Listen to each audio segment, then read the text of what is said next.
मी कोमल अशोक भगत आणि ही माझी आई अक्षता अशोक भगत. काही दिवसांपूर्वी हिला थुंकीद्वारे रक्त पडतं, म्हणजे तिला रक्ताच्या उलट्याच होत्या.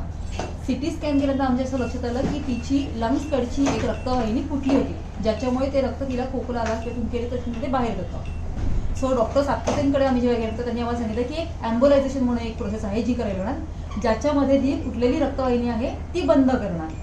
ती प्रोसेस केल्यानंतर तिचं थुंकीद्वारे जे रक्त येणं होतं किंवा रक्ताच्या उलट्या होणं ते बंद झालं. And now she is absolutely fine.